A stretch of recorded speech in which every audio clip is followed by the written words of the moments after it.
Shalom, shalom, mes bien-aimés, soyez richement bénis. Moi, c'est votre frère Israël de la chaîne Juste le Médiateur TV. Je suis ivoirien et je vis en Côte d'Ivoire. Je suis très content d'être avec vous aujourd'hui. Vraiment, je suis très content. Parce qu'on va échanger encore, on va parler encore. Et nous allons voir les attaques des musulmans contre les chrétiens. Avec ces versets que nous allons voir. Les musulmans attaquent les chrétiens avec des versets. Voilà. Ils prennent ces versets-là pour attaquer les chrétiens. Ils attaquent les chrétiens. Dans des débats, dans des discussions, ils attaquent les chrétiens. Ils veulent s'aimer le doute dans l'esprit des chrétiens. Donc on va voir cela. On va prier, bien avant on va prier. Nous allons prier, famille les hommes, on va prier. Seigneur, je te prie de bénir ce moment. Prends le contrôle de ce moment. Prends le contrôle de ma bouche. Prends le contrôle de ma pensée. Prends le contrôle de mon esprit. Prends le contrôle, Père, de mon cœur. Prends le contrôle de la pensée, l'esprit, le cœur de mes frères et mes soeurs qui me suivent. Au nom de Jésus-Christ. Bénis ce moment. Bénis ce message. Père, éclaire-nous. Édifie-nous. Amène-nous à comprendre ta parole. Amène-nous à comprendre tes mystères. Amène-nous à être ancrés, à être assis dans la foi en toi. Au nom de Jésus. Bénis ce message. Bénis ce message. Au nom de Jésus-Christ. Amen. Amen. Amen. Donc on va lire un verset, Job 38, verset 1 à 2. Job 38, verset 1 à 2. L'Éternel répondit à Job du milieu de la tempête et dit: qui est celui qui obscurcit mes desseins par des discours sans intelligence? On voit des personnes qui ont des discours sans intelligence. Des personnes qui veulent égarer des bien-aimés, qui veulent ramener des bien-aimés dans le mauvais chemin par des discours sans intelligence. Et l'Éternel a répondu à Job, du milieu de la tempête, il a dit: qui est celui qui obscurcit mes desseins par des discours sans intelligence? Il y a des gens qui sont là pour détourner les enfants de Dieu, qui sont là pour troubler les enfants de Dieu, le peuple de Dieu, troubler l'église par des discours sans intelligence.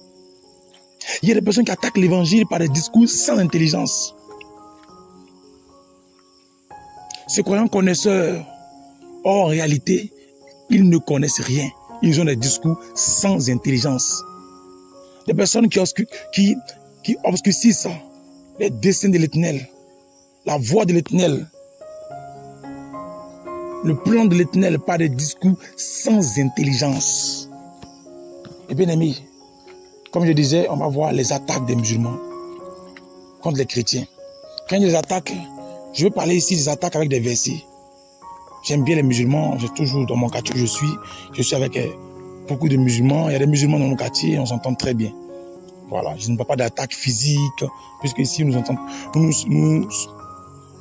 très bien, hein? Voilà, il n'y a pas de problème physique, voilà. Mais je parle d'attaque avec des versets, avec des discours sans intelligence.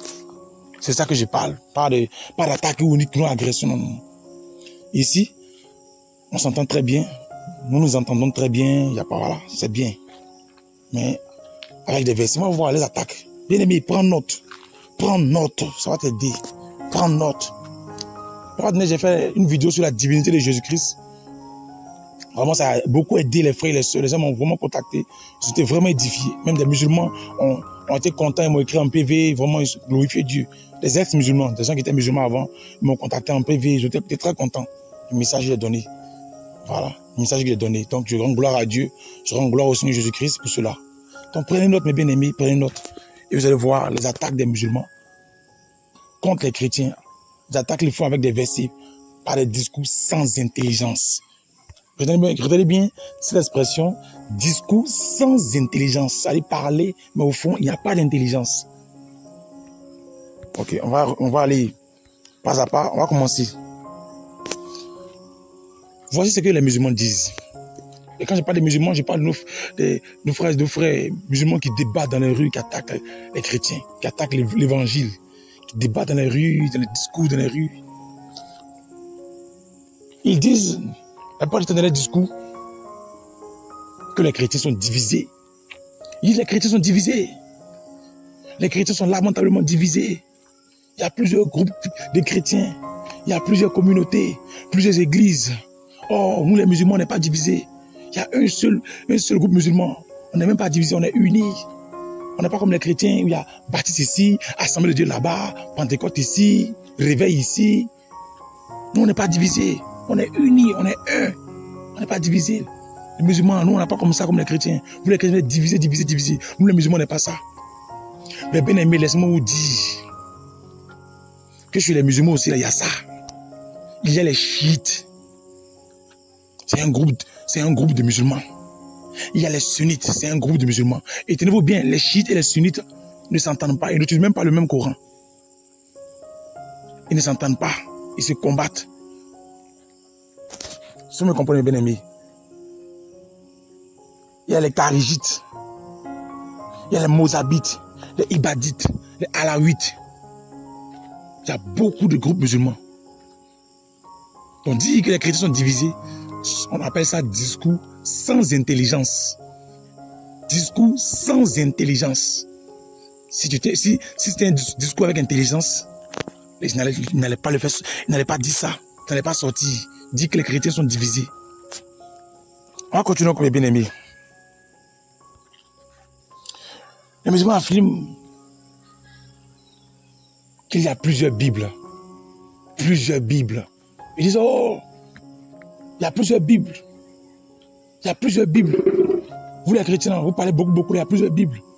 C'est ça, c'est ce qui montre même là que le christianisme, c'est du faux. Il y a plusieurs Bibles. Mais pour nous, il y a un seul Coran. Pour vous, il y a plusieurs Bibles.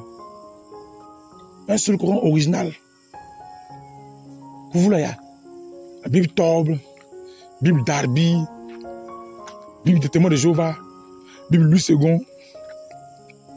Il y a plusieurs versions de la Bible comme ça. Puis vous, votre Bible même là, il y a des contradictions entre les versions là. Pour nous là, c'est un seul Coran original. Qui est abîmé, il n'y a pas son original. La Bible a été falsifiée. On appelle ça discours sans intelligence. Répétez avec moi. Discours sans intelligence. Mes bien-aimés. Discours sans intelligence. Il existe 26 Corans différents. Je dis bien 26 Corans différents. De la même manière que les musulmans disent qu'il y a plusieurs Bibles,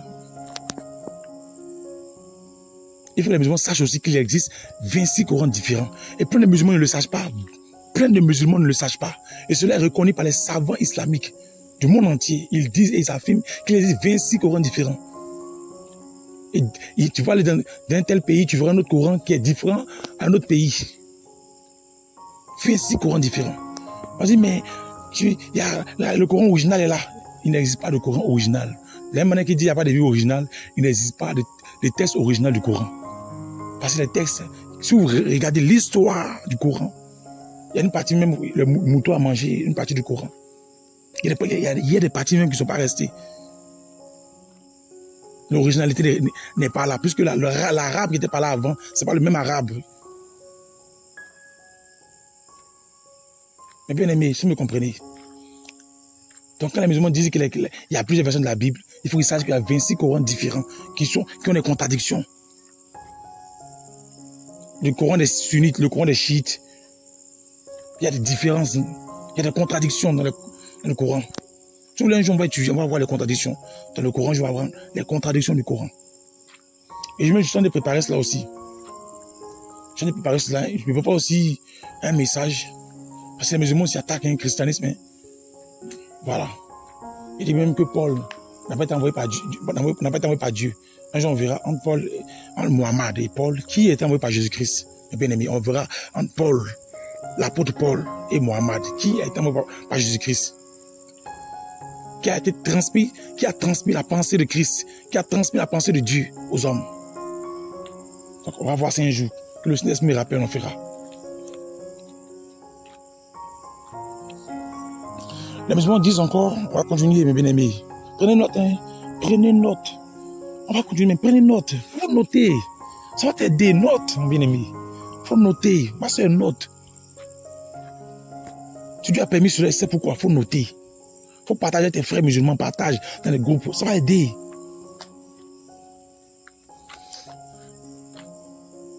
Toujours dans les discours sans intelligence. Les musulmans disent, il y a des musulmans débatteurs dans les rues, ils disent, Jésus n'est pas chrétien. Que vous ne verrez nulle part dans la Bible où Jésus-Christ a dit qu'il est chrétien. Où Jésus-Christ se reconnaît comme un chrétien. Où la Bible dit que Jésus-Christ est chrétien. Que Jésus-Christ n'est pas chrétien. Et ce qu'ils disent, hein, que Jésus-Christ n'est pas chrétien. Mais si un musulman te dit ça, pose-lui la question. Parce qu'il te dit ça, on appelle ça discours sans intelligence. Si un musulman ose te dire ça, demande-lui, est-ce que ton Allah là, il est chrétien? Est-ce que ton Allah, ton Dieu que tu adores, est-ce que ton Allah, pardonne-moi, est-ce que ton Allah, il est musulman? Est-ce que ton Allah là, il est musulman? Il faut lui demander ça. Parce que chrétien veut dire petit Christ. Chrétien veut dire disciple de Jésus-Christ. Si Jésus-Christ est chrétien, donc il est petit Christ. Jésus n'est pas petit Christ, il est le Christ. Donc Jésus-Christ n'est pas chrétien parce qu'il n'est pas petit Christ. Chrétien, ça veut dire petit Christ, disciple de Christ. Ça veut dire petit Christ, ça veut donc aussi, ça veut dire petit Christ et disciple de Christ. Est-ce que Jésus-Christ est petit Christ? Parce que chrétien veut dire petit Christ. Non, Jésus-Christ est le Christ. Est-ce que Jésus-Christ est disciple de Jésus-Christ? Non. C'est nous qui sommes ses disciples. C'est nous qui sommes ses disciples. Voilà pourquoi on nous appelle chrétiens, parce que nous sommes disciples de Jésus-Christ. Mais comment Jésus-Christ peut être chrétien si nous sommes ses disciples? C'est ceux qui sont ses disciples qu'on appelle chrétiens. Chrétien, c'est pas un mot comme ça, comme slogan. Ce sont les disciples de Jésus-Christ qu'on appelle chrétiens. Jésus-Christ a quoi à se revendiquer être chrétien? Il a quoi à se revendiquer être chrétien? Il connaît ses disciples, et ses disciples, ses disciples ont été appelés chrétiens. Vous me comprenez? Donc Jésus-Christ, vous parlez que Jésus-Christ n'est pas chrétien. Je vais dire en même temps, Jésus-Christ n'est pas chrétien. Parce que chrétien là, je réponds chrétien, ça veut dire petit Christ. Jésus-Christ n'est pas petit Christ. Chrétien, ça veut dire disciple de Jésus-Christ. C'est nous qui suivons Jésus-Christ. Donc nous, on doit appeler chrétien, pas lui. C'est pas lui qui nous suit, c'est pas lui qui se suit. Non. C'est nous qui le suivons. C'est ceux qui le suivent, on appelle chrétien. Tu me comprenez, bien aimé. Les musulmans disent encore, toujours avec les mêmes débatteurs musulmans que vous connaissez dans ça et là, toujours avec des discours sans intelligence. Ils disent qu'aucun verset de la Bible dit que les chrétiens vont aller au paradis. Ça n'existe pas. Qui mettent les gens au défi de montrer un seul passage, un verset où on dit que les chrétiens vont au paradis.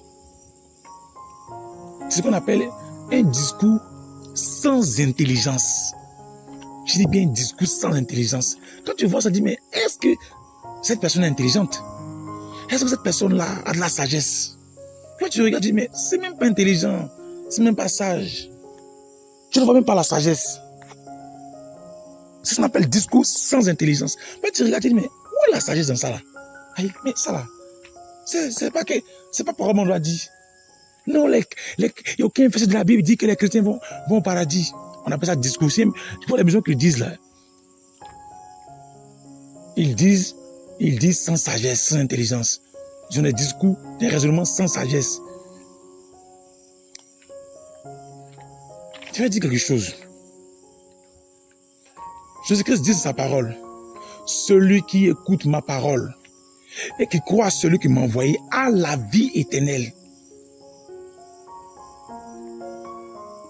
Il n'a pas dit aura la vie éternelle, il dit à la vie éternelle.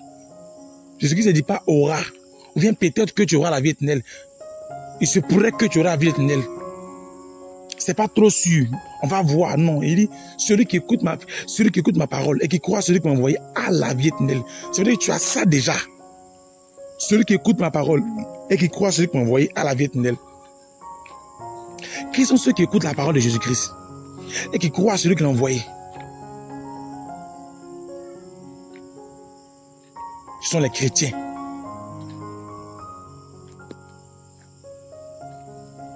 Ce sont les chrétiens.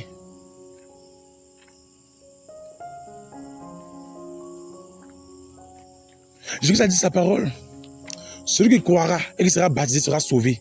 Celui qui croit en sa parole et qui sera baptisé sera sauvé. Qui sont ceux qui croient en sa parole? Qui sont ceux qui ont été baptisés en son nom? Ce sont les chrétiens. Ce sont les chrétiens. Jésus a promis le salut, il a promis le salut et la vie éternelle à tous ses disciples, à tous ceux qui le suivent. Et tous ceux qui suivent Jésus-Christ, on les appelle chrétiens. On les appelle chrétiens. Chrétien, c'est pas un slogan, c'est une vie. Être chrétien, c'est une vie, c'est pas un slogan. Je suis chrétien. Non, non, non, non. Être slogan, c'est être chrétien, c'est suivre Jésus-Christ. C'est pas slogan. On a mangé à chicken, on est rassasié. Je suis chrétien. Non, non, non, non. C'est pas slogan. C'est une vie. Suivre Jésus-Christ. Marcher dans ses voies. Jésus a promis le paradis, la vie éternelle à tous ses disciples dans la Bible. Et ceux qui suivent Jésus-Christ, les disciples de Jésus-Christ, c'est ceux qu'on appelle chrétiens. Ce n'est pas des slogans du folklore. Jésus n'a pas dit peut-être que votre paradis là. Il n'a pas dit c'est pourrait que. Il n'a pas dit on verra que. Il dit celui qui écoute ma parole, il croit à ce qui m'a envoyé à la vie éternelle. Et tous ceux qui croient en la parole de Jésus-Christ, qui écoutent sa parole, qui croient à ce qu'il a dit, ont la vie éternelle. Donc dire que les chrétiens, aucun passage de la Bible dit que les chrétiens vont au paradis, c'est un discours sans intelligence. Parce que tous ceux à qui Dieu a promis le paradis, ce sont ses disciples. Et les disciples de Jésus-Christ, on les appelle chrétiens. La maison dit encore, toujours des discours sans intelligence. Sans intelligence, mes bien-aimés. Toujours des discours sans intelligence. Nous allons lire, mes bien-aimés, parce que les musulmans disent que Jésus-Christ était musulman. Je dis bien discours sans intelligence. Sans intelligence. On va voir ça. Marc 14, verset 35 à 36. Prenez note, mes bien-aimés. Marc 14, verset 35 à 36. Puis, ayant fait quelques pas en avant, il se jeta contre terre et pria. Les musulmans prennent cette partie là pour dire Jésus-Christ s'est jeté contre terre pour prier. Nous, c'est la mosquée là. Nous, jetons contre terre pour prier. Jésus-Christ est musulman. On va voir, on va continuer pour voir. Si on te dit ça, il faut continuer le passage de lui, tu vas voir. Puis, en fait, quelque part en avant, il se jeta contre terre et pria que, s'il était possible, cette heure s'éloigne de lui. Je reprends. Puis, ayant fait quelque part en avant, il se jeta contre terre et pria que, s'il était possible, cette heure s'éloigna de lui. Il disait, Abba, Père, toutes choses te sont possibles. Et l'un de moi cette coupe, toutefois, non pas ce que je veux, mais ce que tu veux. Est-ce que les musulmans appellent Allah le Père? Est-ce qu'un musulman dans sa prière dit Allah, il appelle Allah Père, Père? Est-ce que les musulmans, quand ils font prière là, ils parlent ouvertement comme ça? La prière est une récitation. Ils récitent. Or, Jésus-Christ s'exprimait librement. Il nous montrait comment prier. Et dans sa prière, il s'exprimait librement. Quand il le faisait, c'était à cause de nous, il priait comme ça. Pour montrer comment parler, comment prier. Et Jésus-Christ s'exprimait librement. Il ne faisait pas des récitations comme ils le font à la mosquée. Il fait des récitations, il récite les mots. Ils vont réciter les mots, réciter les mêmes mots, réciter les mêmes mots, réciter les mêmes mots. Jésus-Christ ne faisait pas des récitations. Il parlait librement. Il montrait comment prier, comment on prie librement. Est-ce que c'est la même chose? Quand vous voyez à la mosquée, là, il prie, puis Jésus priait, c'est la même chose. Est-ce qu'un musulman reconnaît Dieu comme son père? Les musulmans ne reconnaissent pas Dieu comme père. Pour Dieu ne peut pas être un père. Que Dieu n'est pas père, il n'a pas engendré, donc il n'est pas père. C'est comme ça qu'ils comprennent la chose. Les musulmans, Dieu n'est pas père. Or, Jésus-Christ appelle Dieu père pour montrer le chemin. Donc ça ne tient pas, mes bien-aimés. Ça ne tient pas. Discours sans intelligence. Ils disent aussi que Jésus-Christ est musulman. Parce que eux, les musulmans, ils lavent les pieds. Ils lavent les mains pour faire les prières. Jésus aussi a lavé les pieds de ses disciples. Est-ce que Jésus-Christ a dit qu'il a lavé les pieds de ses disciples là pour aller faire prière islamique? Non. La Bible nous enseigne que Jésus-Christ a lavé les pieds de ses disciples pour les apprendre l'humilité. Et quand il a fini, il a dit, celui qui veut être le plus grand là, qui devienne esclave de ses frères, pour les apprendre l'humilité. Il n'a pas fait cela pour qu'ils aillent dans une synagogue pour aller prier. Il a fait ça pour apprendre l'humilité. Et bien aimé, nous allons continuer encore. Il y a beaucoup, aujourd'hui, nous allons parler. Nous allons parler aujourd'hui. Ils disent encore, les musulmans disent encore dans les propos, que Jésus-Christ là, Jésus-Christ n'a pas été envoyé à toute la terre. Parce que lui-même, il dit, je n'ai été envoyé qu'aux brebis perdues de la maison d'Israël. Que Jésus-Christ a dit qu'il est venu pour les brebis perdues de la maison d'Israël. Ils vont te prendre un passage. Et ils diront, Jésus a dit, je n'ai été envoyé qu'aux brebis perdues de la maison d'Israël. Qui sont les brebis perdues de la maison d'Israël? On n'a pas dit les hommes perdus, on dit les brebis perdues de la maison d'Israël. Brebis là c'est quoi? Maison d'Israël c'est quoi? Les brebis perdues de la maison d'Israël signifient tous les enfants de Dieu qui sont encore dans le monde. La maison d'Israël symbolise l'église. Je reprends. Les brebis perdues de la maison d'Israël. Ça symbolise tous les enfants de Dieu qui sont encore dans le monde. J'ai dit bien tous les enfants de Dieu qui sont encore dans le monde. Et la maison d'Israël symbolise l'église. Il faut que Jésus a dit non, n'est pas levé les Samaritains. Mais ils n'étaient pas encore morts à la croix. Parce qu'on va prêcher Jésus-Christ aux païens. Il faut qu'on parle de Jésus-Christ mort et ressuscité, qui a payé le prix à la croix. Il faut qu'on parle de son sacrifice à la croix. Mais à ce moment-là, ils n'allaient pas faire de sacrifice à la croix. Donc, quand ils allaient partir annoncer l'évangile aux païens, là, ils n'avaient pas de quel sacrifice. Or, Jésus-Christ est venu pour mourir à la croix, il faut que nous soyons sauvés. Mais à ce moment, ils n'avaient pas encore payé le prix à la croix. Voilà pourquoi ils ont dit ses disciples ne pas aller vers les Samaritains, parce qu'ils n'avaient pas encore payé le prix à la croix. Il fallait qu'ils payent le prix à la croix avant que ses disciples aillent annoncer l'évangile aux païens.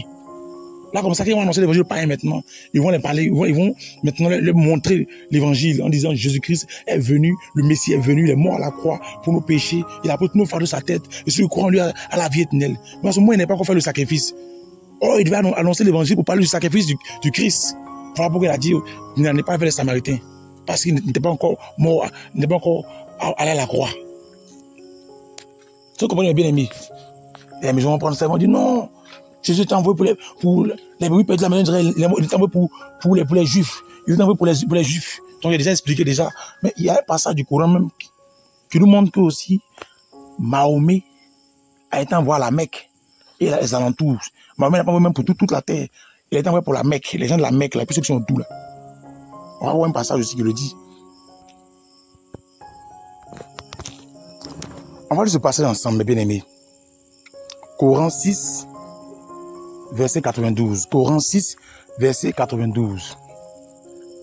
Voici un livre, entre parenthèses, le Coran, béni, que nous avons fait descendre, confirmant ce qui existait déjà avant lui, afin que tu avertisses la mère des cités, entre parenthèses, la Mecque, et les gens tout autour, ceux qui croient au jour du dernier. Ils croient et demeurent assidus dans leur salat. Donc ici, ce passage-là, nous dit que Mahomet, là, a été envoyé pour la Mecque et les gens qui sont autour de la Mecque. Parce qu'il faut le même aussi, hein. Ils disent que Jésus-Christ est venu pour les Juifs. Et je viens d'expliquer pour montrer que Jésus-Christ n'est pas venu pour les Juifs, il est venu pour toute la terre.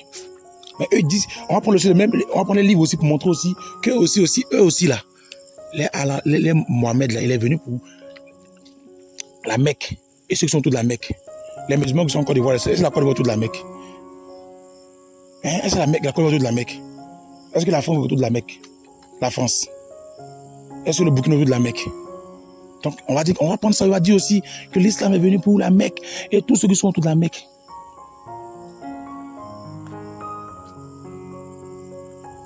Jésus a dit dans sa parole, il a envoyé ses disciples. Le Saint-Esprit survenant sur vous, vous serez mes témoins. A commencer à Judée, dans la Samarie, et jusqu'aux extrémités de la terre. Il a envoyé ses disciples comme ça, jusqu'aux extrémités de la terre. Parce qu'il venait de mourir maintenant, il a fait son salut sacrifice, et il a envoyé ses disciples maintenant aux extrémités de la terre. Jésus-Christ est envoyé pour toute l'humanité. On continue encore, mes bien-aimés. Nous allons continuer. Parce que vraiment, nous voulons rentrer en profondeur. Nous allons rentrer en profondeur. Les musulmans disent encore que Jésus-Christ ne chante pas, que nous prenons un chant à l'église. Je dis bien discours sans intelligence. Quand vous voyez leur discours, ne vous effrayez pas. Sachez qu'il s'agit de discours sans intelligence, comme il est écrit dans Job. Discours sans intelligence. Je dis pourquoi les chrétiens font ce bruit comme ça, ils chantent, ils font bruit, ils chantent. Oh, Jésus-Christ ne chantait pas. C'est du mensonge. Dans la Bible, dans la Genèse et l'Apocalypse, il était question de louange. Dans le psaume 148, on parle de louange. Dans les psaumes, tu avais de louer Dieu. Moïse louait Dieu. Jésus-Christ m'a chanté des cantiques à ses disciples. On va prendre rapidement, mes bien-aimés, Matthieu 26, verset 29 à 30. Mes bien-aimés, on va prendre ça, Matthieu 26, verset 29 à 30. Matthieu 26, verset 29 à 30. Bon, on va prendre même Matthieu 26, verset 26 même, 26 à 30. Voilà. Matthieu 26, verset 26 à 30. Là, on va bien comprendre. Pendant qu'il mangeait, Jésus prit du pain.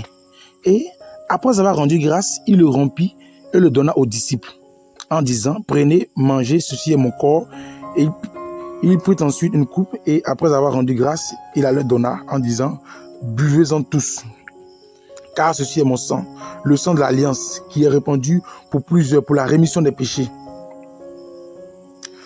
Verset 29, je vous le dis, je ne boirai plus désormais de ce fruit de la vigne jusqu'au jour où j'en boirai du nouveau avec vous dans le royaume de mon Père. Verset 30, après avoir chanté les cantiques, il se rendit à la montagne des Oliviers. Quand Jésus a fini de les parler, ils ont chanté des cantiques. Ils ont chanté des cantiques. Mais vous voyez des musulmans qui vont dire non, Jésus ne chantait pas. On appelle ça discours sans intelligence. La Bible nous dit que Jésus a bel et bien chanté des cantiques. Alléluia. Oh, mes bien-aimés, Dieu nous fait du bien ce soir. Dieu nous fait du bien. Dieu est en train de nous ouvrir les yeux. Dieu est en train de nous ouvrir les yeux. Ils disent encore que Jésus-Christ a prié. Comment un Dieu qui prie? Comment un Dieu qui prie? Que Jésus-Christ a prié, non? On dit Jésus-Christ est Dieu puis il prie. Il prie qui? Jésus-Christ a bien, il prie qui? Alors, je vais vous expliquer ici le mystère de la Bible qui fatigue les musulmans. Le mystère de la Bible qui fatigue les musulmans. Je vais vous expliquer cela. Le mystère de la divinité de Jésus-Christ qui fatigue les musulmans. Et puis on verra aussi, comme je l'ai dit, on verra entre... Parce que les musulmans disent que Paul n'a pas été envoyé par Dieu. Et on va faire une vidéo et on va montrer, on verra entre Mohammed et l'apôtre Paul qui a vraiment été envoyé par Dieu et qui a révélé la pensée de Dieu aux hommes. De Dieu aux hommes. On verra ça. Que le Saint-Esprit nous rappelle ce moment, on va en parler. On va en parler. Mais il dit Jésus-Christ prie.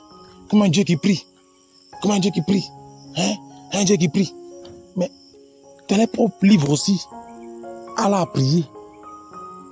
Allah a prié. Coran 33, verset 43. Eh bien, on va voir tout ça. On va voir tout ça ensemble. Parce que il y a trop d'attaques contre le christianisme. Trop d'attaques contre l'évangile. L'évangile était trop attaqué. Trop attaqué, mes bien-aimés. Et nous voulons aussi, mes bien-aimés, éclairer. Éclairer pour aider nos frères et sœurs. Éclairer pour apporter la lumière. Voilà. Donc, on va prendre rapidement le Coran 33.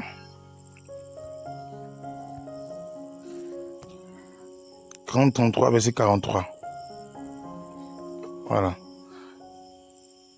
Coran 33, verset 43. On dit c'est lui qui repousse sur vous, ainsi que ses anges, afin qu'il vous fasse sortir des ténèbres à la lumière, et il est miséricordieux envers les croyants. Ce verset du Coran nous dit que Allah là, et ses anges là, hein, ils prient sur les musulmans. Donc Allah aussi, il est Dieu aussi, Allah là, il prie sur les musulmans. Il faut dire non, la prière de Allah là, c'est une prière, c'est différent, c'est une prière de bénédiction, c'est différent de la prière de Jésus-Christ. Mais il prie qui? La prière est toujours adressée à un être. Il prie qui? J'ai dit, il prie qui? Et il dit Jésus-Christ prie, non? Lorsqu'il a dit Allah aussi dans le Coran, il prie.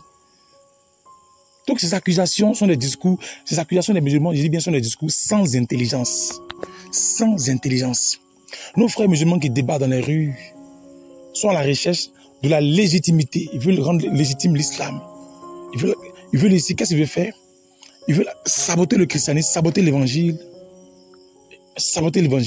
afin que les gens se tournent vers l'islam. C'est tout. Parce que la Bible et le Coran, comme les Hébreux le disent, il n'y a pas match. La Bible prend du terrain. Les musulmans se convertissent. Les musulmans se convertissent. Dans les villes, les villages, les gens acceptent Jésus-Christ. J'ai changé des musulmans qui ont accepté Jésus-Christ. J'ai changé des musulmans qui ont accepté Jésus-Christ. Des musulmans qui ont accepté Jésus-Christ. Il y a un musulman qui a accepté Jésus-Christ. Eh bien aimé, son papa l'a chassé de la maison. Chassé de la maison. Il y a un autre même, ils ont mis la Bible comme ça. La Bible et le Coran, on dit choisir. Il dit choisir la Bible. On l'a chassé de la maison. L'évangile gagne du terrain. Donc, comme l'évangile gagne du terrain, les musulmans viennent à Jésus-Christ. Qu'est-ce qu'il faut faire? Il faut attaquer le christianisme. Il faut attaquer l'évangile chaque jour. Voilà pourquoi vous voyez ces débatteurs musulmans dans les rues. Ils vont attaquer le christianisme. Ils vont dire Jésus n'est pas Dieu. Ils vont dire des choses. Ils vont prendre des discours de la philosophie humaine, faire des discours, des raisonnements qui ne tiennent pas, avec des discours sans intelligence, pour attaquer le christianisme, afin de décourager les frères musulmans de devenir chrétiens. d'accepter Jésus-Christ. Mais ironie du sort, malgré tout cela, les musulmans viennent à Jésus-Christ. Les musulmans en privé, des sœurs, des frères qui ont laissé l'islam pour venir à Jésus-Christ. Les gens qui ont la révélation de Christ. Il y a un frère qui était ancien musulman et qui a changé. Mais il est la révélation de Jésus-Christ. Cette semaine, on a échangé ensemble, on a lu la Bible. Il est la révélation de Christ. Jésus-Christ s'est révélé à lui. Aujourd'hui, il n'est pas prêt pour laisser Jésus-Christ. Il n'est pas prêt, il ne veut pas laisser Jésus-Christ. J'aimerais bien aimer que Dieu vous bénisse abondamment. Que Dieu vous bénisse abondamment. Donc ne soyez pas troublés, prenez note. Ne soyez pas troublés. Je crois qu'on aura beaucoup, on va beaucoup échanger là-dessus. Beaucoup échanger. Beaucoup échanger. Beaucoup échanger là-dessus. Et on va éclairer nos frères. Nous les chrétiens, nous aimons nos frères musulmans. Et moi je suis dans un quartier où il y a des musulmans. J'ai côtoyé des musulmans. Nous nous entendons très bien. J'échange avec eux, on se salue très bien. Voilà. On se salue très bien. Nous les aimons beaucoup. Et nous sommes en paix, même dans le quartier, nous sommes en paix avec eux. Mais il y a certains qui attaquent le christianisme, qui font des débats dans les rues. Dans les débats dans les rues, et par le monde. Je n'ai pas envie de citer les noms ici dans ce message. Mais vous les connaissez déjà. Ils font des débats, ils attaquent le christianisme, avec des discours sans intelligence. Ils courent après le débat. Et quand ils vont dans les rues, ils ne parlent pas de leur religion. Hein. Ils ne parlent pas de l'islam pour dire l'islam, viens à l'islam, viens à l'islam. L'islam est comme ça. Non, non, non. Quand ils font les débats là, Jésus n'est pas Dieu. Jésus est comme ça. Jésus est comme ça. Ils attaquent Jésus-Christ. Pour que les gens viennent. On pense qu'en attaquant Jésus-Christ, les musulmans vont cesser de venir à Jésus-Christ. Et Dieu travaille toujours.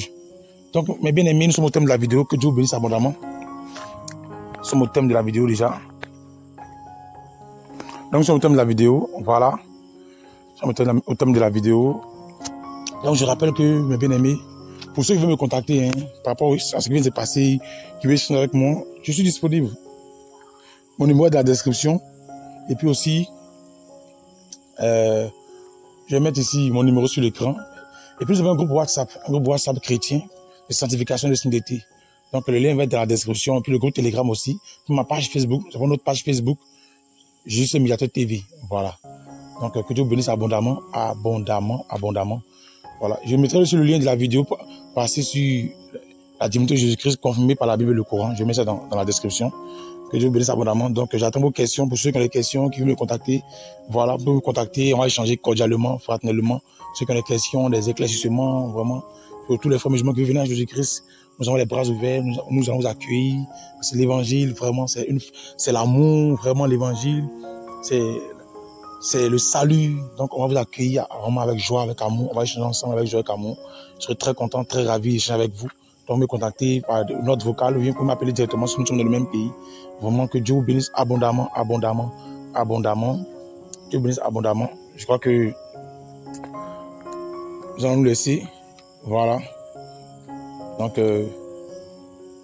shalom, shalom à tout le monde. Shalom, shalom, shalom. C'est votre frère Israël de la chaîne Je suis Médiateur TV. Mon amour est avec vous en Jésus-Christ. Et je vous demande de regarder la vidéo, de nos frères musulmans, de ça et là, et ils vont écouter, ça va leur faire du bien. Voilà. Donc, que Dieu bénisse tous mes frères et mes sœurs. Shalom, shalom, shalom, shalom. Mon amour est avec vous en Jésus-Christ. Que Dieu vous bénisse. Shalom.